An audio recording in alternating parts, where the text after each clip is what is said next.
Fucking.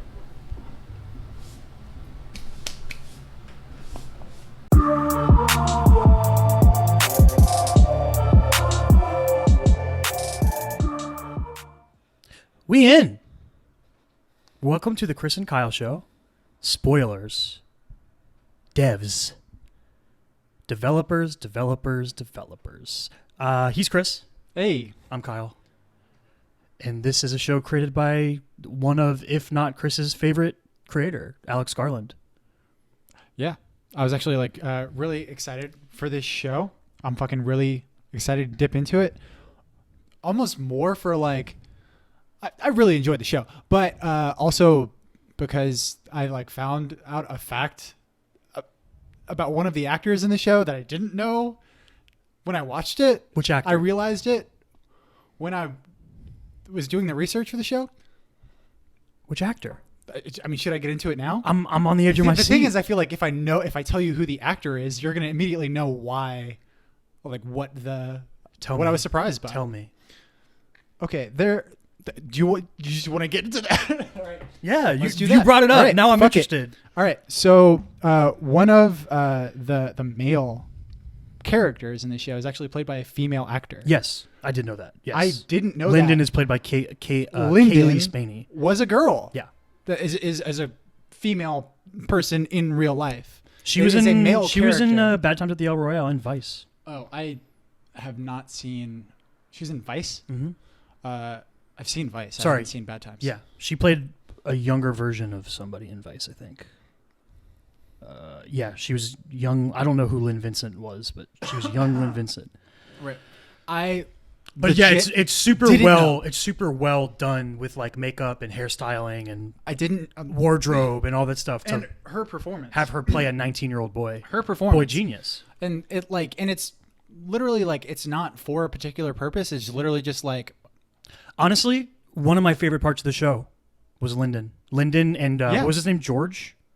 The older guy? Mm-hmm. Stuart, not George. Yeah, Stuart. Lyndon and Stuart was one of my favorite parts of the show. Right. That relationship. Yeah, it was really sweet relationship. Mm-hmm. I enjoyed that as well. And just completely did not recognize that was a woman the entire time. Really cool. Props to all involved. Yeah. Kudos. Mm-hmm. So, overall thoughts on Devs, a.k.a. Deus? Okay. I enjoyed... Spoilers! I enjoyed a lot about this show. But there were certain parts that I thought were spine-tinglingly bad. Like nails on a chalkboard bad. There's some stuff. So I think the best part about this show is the direction and the visuals. It's a beautiful show. Right. It's gorgeous to look at. Okay. I don't even love a lot of the performances because everything is very clearly directed to be flat and everyone kind of talks like this all the time. And this is the energy that we're going to give every scene. Yeah. This is who we are. It makes it really hard to like characters. I didn't really like the lead because she just is kind of a blank slate. And it makes it even harder because by the end of the show, you're supposed to believe she's special in some way, but they never really do anything to make you realize that. And she isn't a likable or unique enough character to really buy into that. So I will say this is the most I've ever felt like Nick Offerman was really acting. And I don't mean that in a bad way. I mean that in a good way. Mm-hmm. This is I wasn't oh, it's just Ron Swanson. You know what I mean? Right. This isn't just Nick Offerman doing a Nick Offerman. This is him actually playing a character, and he's doing a good job of it. Right. I thought Nick Offerman was good. Yeah, but a lot of it was just really flat to me in performance-wise. Beautiful looking show. Interesting idea. I don't think the execution is great because part of it is, okay, so the central core of the show is determinism versus free will. Mm-hmm. Is everything that we do predetermined? Mm-hmm. And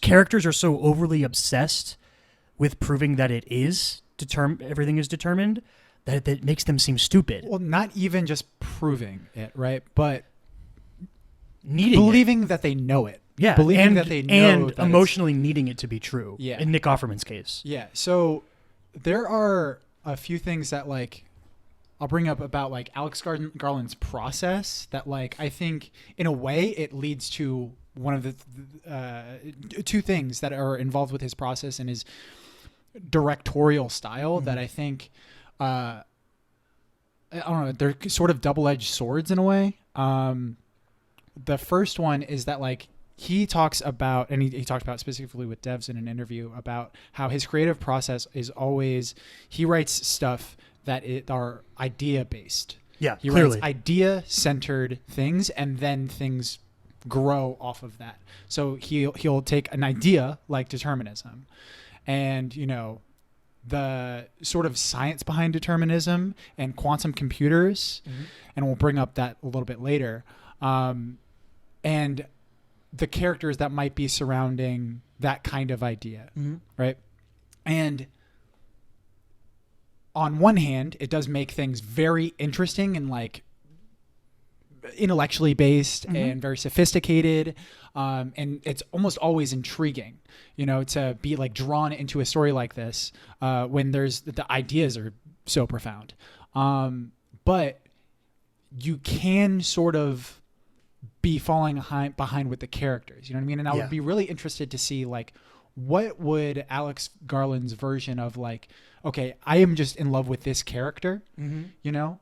Like Alex Garland would never be able to write a like what's Brad Pitt's character in Once Upon a Time in Hollywood? Yeah, the stunt actor. I don't remember his Cliff Booth. Cliff Booth, right? Yeah. Like Alex Garland would never be able to like a character that you just absolutely fall in love with. Yeah. You know what I mean? That is just so incredibly cool and just breathes in its own environment, you know? Like all of his characters that I've liked of Alex Garland's so far have all been sort of subject to the environment and to the stories themselves. Donald Gleason and Ava. Instead of... in Ex Machina, for sure. Oscar Isaac in Ex Machina is super interesting. And it's also because of the actors that he's working with. Also, like, I think, like, I love Ex Machina.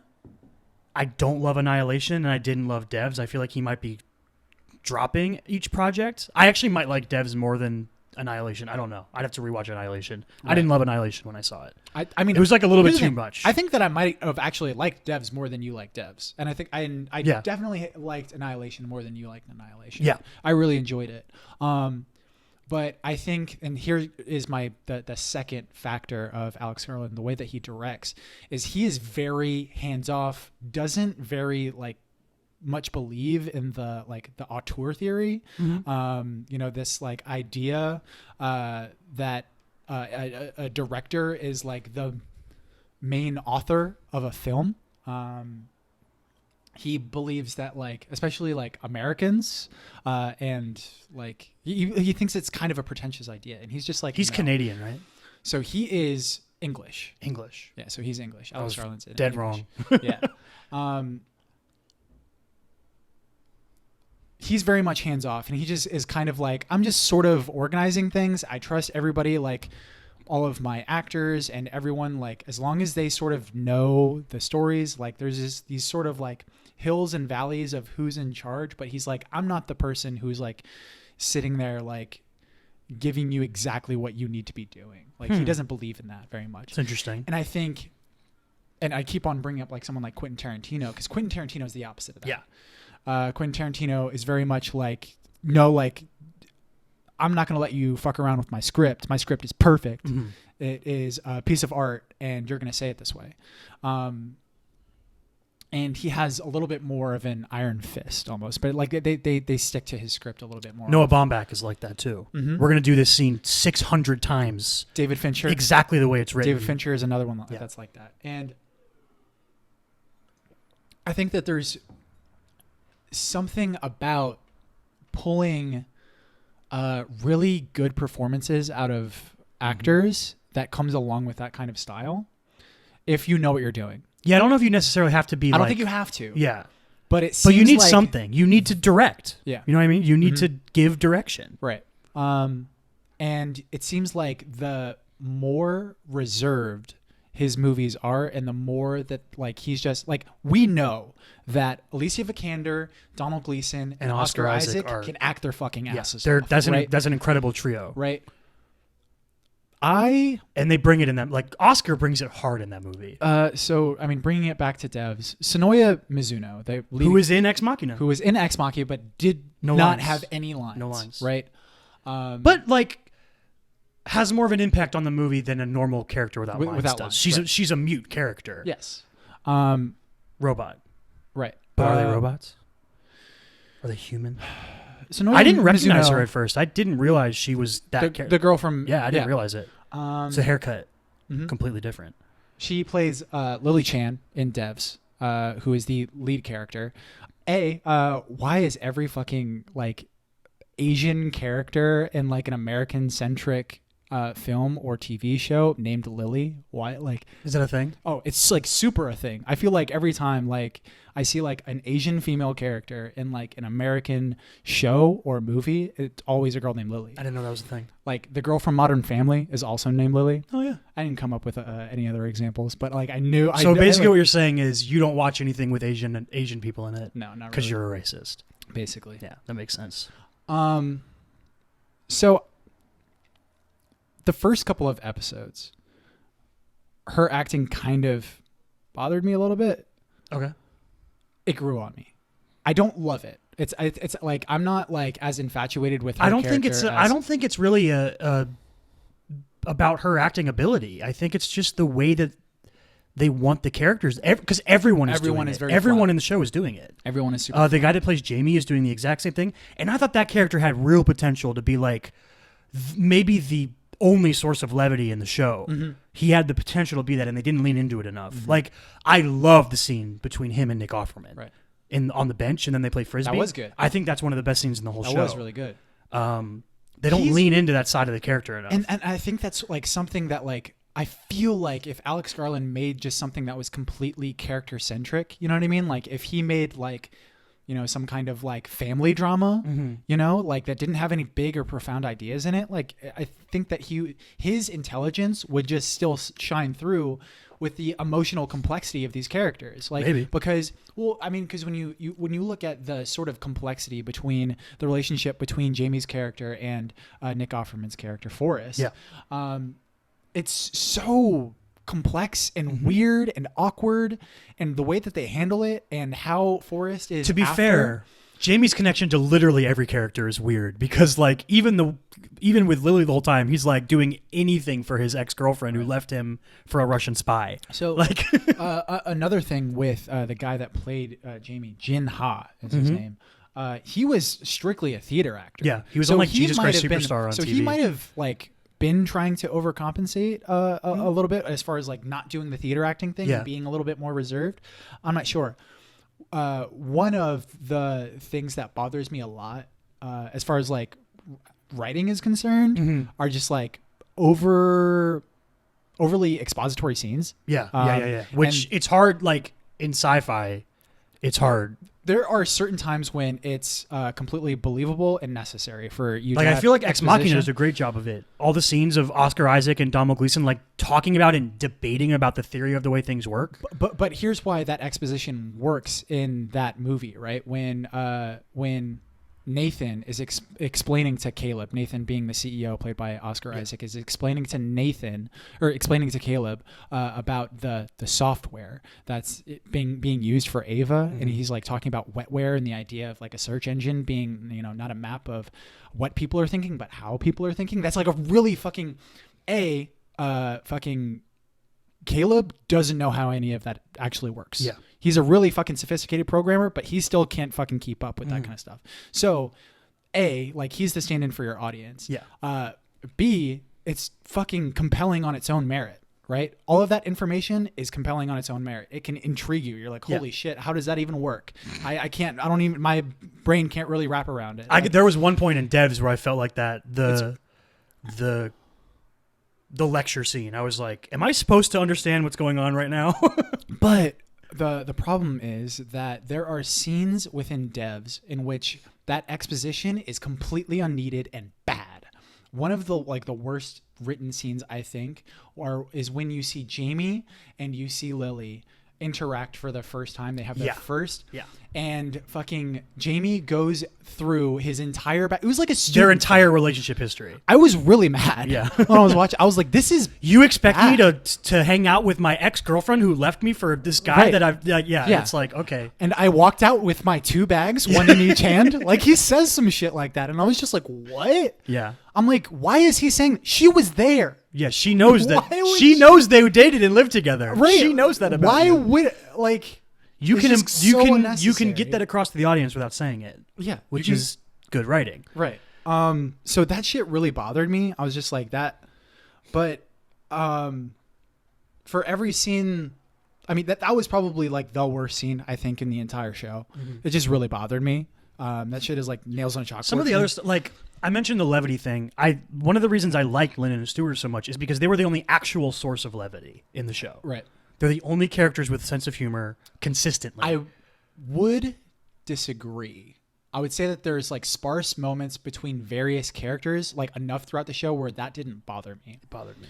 So I would bring up this scene between it was a flashback scene between the guy that was in love, the fucking Jamie. so no the guy that was in that was in the movie Love, directed by Gaspar Noé. Gotcha. His name is Carl Glusman. He plays Sergei, the Russian. Okay, he plays the Russian. Russian Okay. boyfriend at Yeah. the beginning of the movie, who ends up dying, Mhm. right? When they do the flashback between him and Lily, and they're laying in bed, and he like pauses the laptop that's playing a movie, Yeah. right? And he looks at her, and he's like, "I fucking love you," Yeah, and they just have like a sweet Yeah. little moment, like that's a good scene. yeah, but like, it's not like you get a lot of moments of levity from Sergei and from Lily. You know, You don't get on their you own. get very few from Lily, Right, and but she's I in think so much of the show. that there is enough levity, like scattered around amongst the characters, to where that didn't really bother me throughout the show. The thing that really bothered me was, I think that the only really good performances that I liked, I think Alison Pill fucking wrecked it. I didn't really like her. Really? You didn't? So I thought that she was really fucking. I just didn't. I don't know. Obviously, fucking Kaylee Spaney. I think that's Spaney, her. I think that's how you say it. The She girl played that Lyndon. plays She played the boy, Lyndon, yeah. and Stephen McKinley, Stewart. who played Stewart. I really liked Stephen their McKinley relationship. Henderson. Sorry, it blocks off I on know. my app here. I know. I got you. He's. He's a guy like you see him and you're like that guy. I recognize him. What do you think about Kenton's character?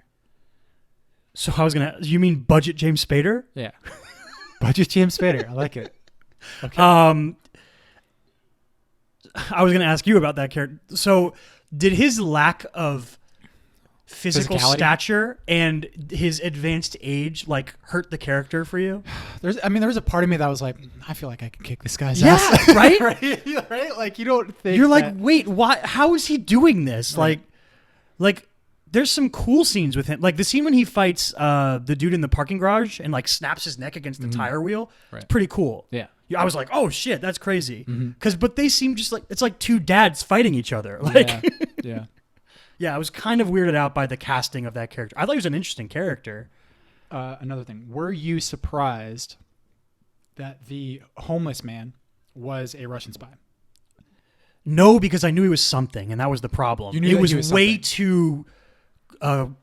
What's the word? Intrusive, like. Well, it was like so choreographed that he was gonna be a twist. He was just way too inclusive, kind of. Yeah. Like he was like this Like, dude is around way too much. And Why is like, he getting yeah, this much screen time? Exactly. It's just and like you just knew he was gonna do something. I figured that he was a Russian spy once we figured out that Sergei was a Russian spy. Once Yeah, we figured out I that didn't- Sergei was a Russian spy, I was like, oh, that dude on the is steps is episode definitely a Russian- 1. Yeah. So you knew the whole show. Yeah. Yeah, that I didn't love the execution. I think that's sort of the problem with the show. There's just a lot of things that could have been executed better. They're interesting ideas that could have been executed better. Yeah, I don't know why the Alison Pill thing. I don't know. I just didn't. I bought her character. I really like her. I don't know. I think part of my problem is that like if you're such a genius, when somebody says, "What will happen when you cross your arms in 1 minute?" when the thing shows you not crossing your arms and you don't just try it, I have less respect for you. Right. Just don't cross your arms. So it probably comes that, along literally with- that scene like almost ruins the show for me.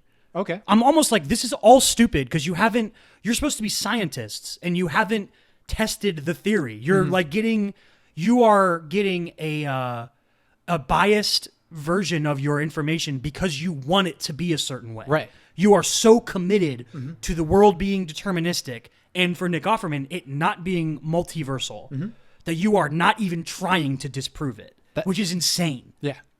It's so easy to disprove. And like, that's why like when she throws the gun, when Lily throws the gun at the end, it's supposed to be this huge heroic thing and supposed to prove how special she is. But it's like, why didn't like, you guys try to do that you shit? You all could have done this Yeah. shit. What's wrong with all of you? Like, I very much had that, that it exact hurts same... the whole, that's the problem. It hurts the whole center point concept of the show because it seems so easy to disprove. Yeah. Or at least like experiment with, and they're not willing to experiment like with the it. scene where Nick Offerman says, if you fold your arms and they don't try it, or when the 10 programmers are in the room and none of them are characters that we really know except Lyndon and Stewart, and all of them are just doing exactly what the thing does, right? But they're all, oh my God. And then they just do, and like, just don't wave your arm. Just like, you see it happen, don't do it. Right. It really took me out of it. Yeah, it seems so easy. Like maybe if there was like some kind of additional factor, like if we had somehow seen like that they weren't able to control it somehow, like there wasn't really any evidence of that. It just seemed like everyone was kind of going along with this idea of determinism for the sake of being right, for the sake of the machine working. Yeah, And like that being said, there's things that I thought really worked. Like I thought when Lyndon did his science mumbo jumbo gumbo and he did the multiversal thing and you hear the audio of Jesus, that was like really cool. Yeah. I was like, oh, you hear him speaking Aramaic How and you're like, oh, that's fucking sick. Terrifying is it to like see like fucking scenes of like Christ on the cross? Does that kind of thing terrify you? Like if that machine actually existed, right? Be fascinating. It's almost like there are certain things that absolutely terrify me, like knowing the existence of like aliens. Or like I had a dream when I was a little kid, like it was on Christmas Eve that I went downstairs and I saw Santa Claus, and it terrified the fuck out of me because I was like, holy shit, he's real. Wow. Okay. And it scared the crap out of me. It might be like a very personal thing. Well, here's the thing. I didn't have enough time to run because I think I just woke up and the dream ended. Bummer. But at least you're not one of those kids in all the Christmas movies that then goes on to blackmail Santa. Those kids are dicks. What? Who blackmails Santa? I don't know. I feel like I've seen it. I can't think of an exact... Like, it's a kid that's like, sees Santa, and then they're like, give me that cookie back. You know what I mean? Now you don't get the cookie because I saw you. They're fucking little assholes. I can't. Does that actually ever happen in a movie? Or did so. You just like pitch me a movie on accident? No, I'm almost positive that's a thing. Maybe it was a commercial I saw. I don't know. I don't know, dude. I think you just came up with $1 million idea. So yeah. Anyways, like I enjoyed a lot of the ideas that are in this movie, but like I said, like when you have something that's completely idea centered, and you have something that like determinism, like when you're just like, okay, well, why don't you just not do that thing? Yeah. And it just seems very easy. I think another problem with it that I might have as a hurdle is just like, I just vehemently disagree with the idea of determinism as a whole, like philosophy. It just seems so wrong to me. And I'm not talking scientifically. I'm talking more like morally. Right. And I mean, like I was raised Catholic, so I obviously like was treated, and I went to Catholic school growing up. Like free will was banged into my head. And the original. Oh, that's another thing, dude. When they started doing the Messiah shit, I was rolling my eyes. Yeah. So heavy-handed. Right. With and they did it so much in the last like 2 or 3 episodes. Yeah. And they're like, you know what a Messiah would do? And I was like, just stop. Please. There was a lot of Messiah Please stuff. Just stop. This is bad. Yeah, that there was bothered a lot of me. Messiah stuff. But yeah, just like the idea of free will is so important to me. In my stories, especially, like so many stories are about how important your choices are. Like Harry Potter is so much about how important the choices that you make are. The prophecy in Harry Potter, like there's a whole chapter devoted to Dumbledore making Harry understand that the prophecy isn't what matters. It's Harry's decisions that matter, and it's his heart and what he wants to accomplish that matter. Like that's so many things are about that, the power of choice. And like the theme that like of that is like imprinted in like into the first movie when he goes in with the Sorting Hat, right? Yeah, like he chooses to be a the Gryffindor. Sorting Hat is like your nature is that you should be a Slytherin, you know, and fucking but he's like no, Gryffindor, Gryffindor, Gryffindor, because that shit matters. Slytherin, not Slytherin, right? Fucking because that shit matters. Yes. It's not just like who you are and fucking like what your nature is. It's what you choose to be. So that being said, like by the end of the show, I guess Alex Garland like agrees that free will and choice matters because the lead of his show makes a quote unquote choice. Mm-hmm. But even then, like, then she still dies because Stuart makes, in my opinion, a very out of character choice when he kills them. That was really weird to me. When he drops the elevator, he turns off the electromagnet thing. And it doesn't make sense. It's weird. I don't know why he, like, if Alison Pill did it, totally would have made sense. But him doing it was weird. And then, like, yeah, like that all happened. Like, so it's like, is he saying that he thinks there's there's choice and free will, or is it like even in a loop around way there's still determinism? And then they do like the most semantic-y catch-all when Lyndon solves the problem by using the multiversal theory, and everyone gets really excited, and then Nick Offerman gets really mad, and he's like, "No, you can't use the multiverse because that's not determinism." And then Lyndon says, if everything that can happen does happen, what's more deterministic than that? And it's like the most semantic-y way of saying they're right that it like, I was like, that's so stupid. Like, technically, yes, I guess that's true, but fuck that. It's dumb.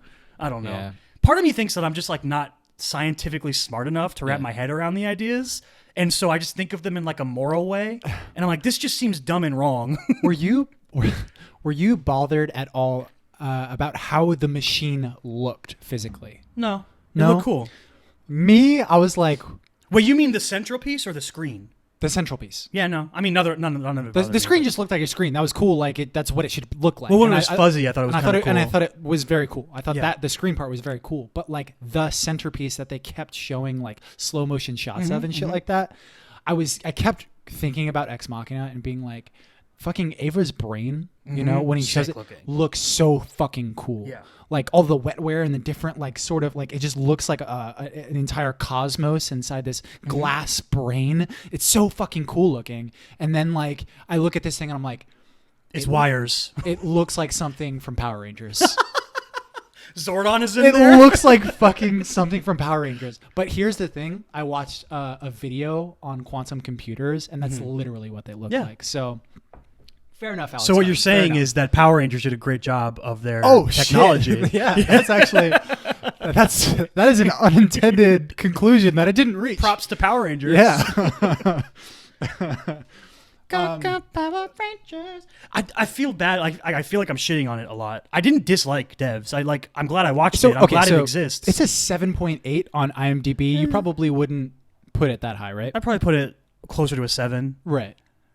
Like, it's something that's recommendable. Yeah. Like, if you're an Alex Garland fan, you're not going to be pissed off to see this. Yeah. It has some really cool ideas in it. Like, I think that there's some scenes. There's some great. I love the scene, like, where she fakes the panic attack and goes out on the window. I thought that scene was really good. Very tense. Yeah, very tense scene. Like I mentioned, I thought the whole episode, the penultimate episode was really good, where Nick Offerman and Jamie are having the conversation while Lily and Alison Pill's character are having the conversation. I thought that was good. Yeah.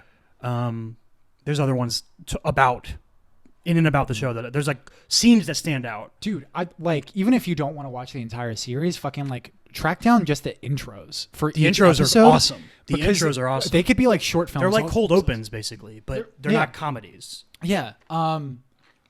They're just like such fucking cool combinations of images and music, and it just completely puts you in the right mood. I will say, for each episode, Alex Garland does an incredible job of using like camera work and technology to like thematically reveal the technology of the show. Like when he starts incorporating multiple timelines into the shots. Yes. Beautifully cool idea. Yeah. Where there's like multiple different, like you see Lyndon falling a bunch of different times. Mm-hmm. That scene kind of like that scene was simultaneously really good and really bad. Mm-hmm. It's weird because I was like, you know, I don't know. Like she's telling him that he has to get out on the ledge to prove he believes in the idea. Mm-hmm. And he's okay with it because even if he falls, he lives in other multiverse timelines. Dude, we're not. But you could just be right and all of your timelines continues living. Instead, you kill like half of them. Seems weird. Dude, I didn't even realize this, and you just helped me realize it. So Alex Garland wanted to make devs both good and bad simultaneously because that is quantum mechanics, dude. Oh, okay. You know? Yeah. Did you think the reveal of the title Deus was good? I actually did kind of like it. Is that bad? I liked it. It was one of those things where, like, I was like, he made a joke okay. about the joke in the show. Like, Nick Offerman literally says it's a bit of an inside joke. And I was like, oh, that's silly. Like, it's silly. I don't know if it's good silly or bad silly, but it's silly. So there was a couple things that like I did like that. I agree with you that the Messiah stuff, that was just like they just keep fucking repeating Messiah over and over again. It's so annoying. So that kind of bothered me. It was a little like you said before, heavy-handed. The fact that Devs is actually Deus, that didn't bother me. That, and I also kind of liked the idea that that Lily is Eve, like essentially in this. Lily is actually, there's a cool trivia thing. Lilith was the first woman in the Jewish Bible or whatever it's called, the Torah or whatever. Right. Lilith was the first woman created for Adam, and he was like, yo, she won't listen to me.